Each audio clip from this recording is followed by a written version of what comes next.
Danae. In this tutorial, I'm going to show you how to bind your fold and sew quilt. Before you can bind your quilt, you will need to trim away the edges of your quilt. You can trim your quilt with a good pair of scissors or a rotary cutter. Using a ruler, measure and trim 1/8 of an inch away from the yellow dotted line.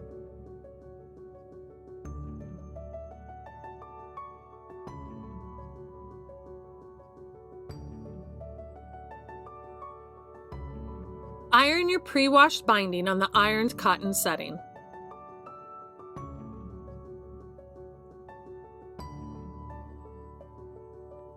Fold the end of the binding over at a 45-degree angle. Iron the folded corner over.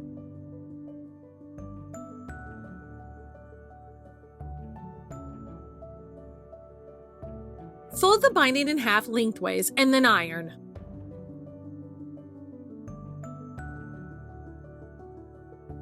Continue ironing until you've ironed the entire length of the binding. Lay your quilt out on a flat, hard surface with the back of the quilt facing up. Attach the binding to the back of the quilt. Line up the raw edges of the quilt and the binding. The binding fold should be facing inward. Attach the binding to the quilt with pins or clips. Using a contrasting colored, water-soluble pencil, mark the binding 1/4 of an inch from the corner of the quilt. Set your sewing machine's stitch length to 1.5 millimeters. About 1 inch down from the binding's 45-degree fold, begin sewing your binding to your quilt with a 1/4 inch seam allowance. Be sure to lock your stitch.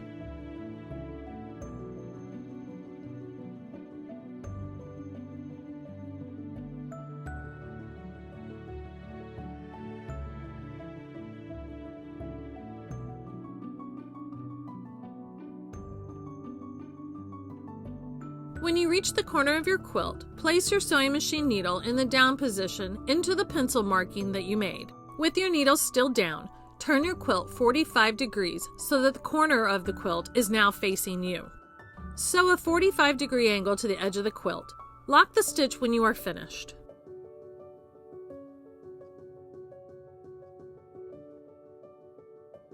Fold the binding upwards 45 degrees, then down, making the 90-degree fold complete. Pin or clip the corner of your binding in place. Continue sewing the binding into place as instructed before. Stop sewing 3 to 6 inches before you reach the beginning of the binding.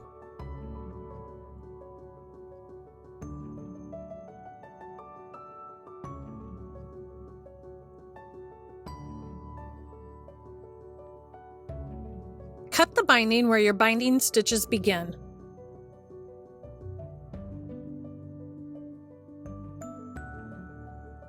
Tuck the tail end of the binding into the fold at the beginning of the binding.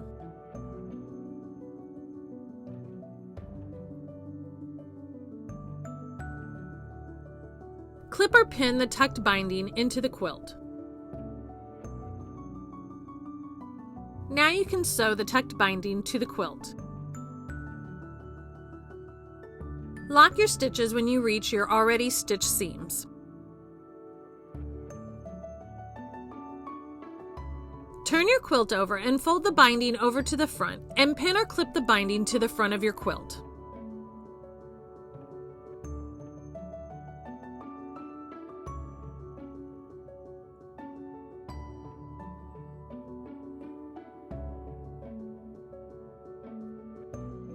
At the corner of the quilt, fold the binding horizontally and clip the binding to the quilt.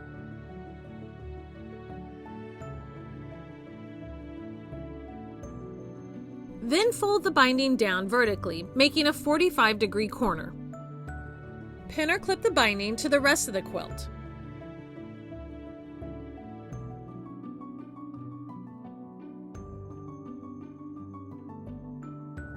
Thread your needle with pearl cotton thread. Knot the end of your thread with a single or double overhand knot.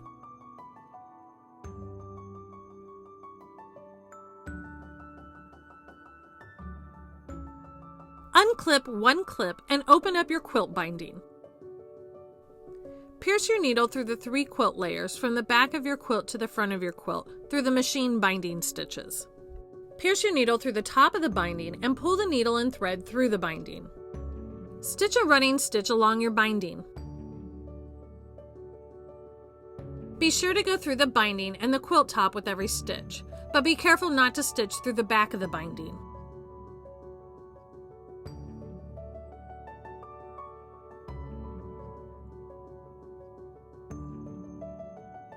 When you have only 3 or 4 inches of thread left, stitch through the binding and the quilt top. Come up through the quilt top, but not the binding. Tie a double overhand knot as close to the quilt top as possible.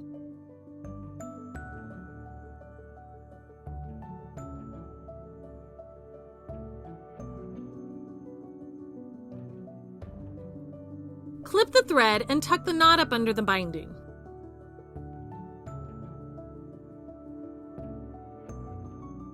Repeat the process to start another binding stitch. Stitch the rest of your binding until the binding is completely attached.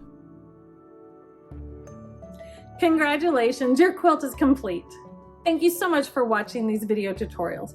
If you'd like to watch any more quilting tutorials, you can always visit foldandsew.com.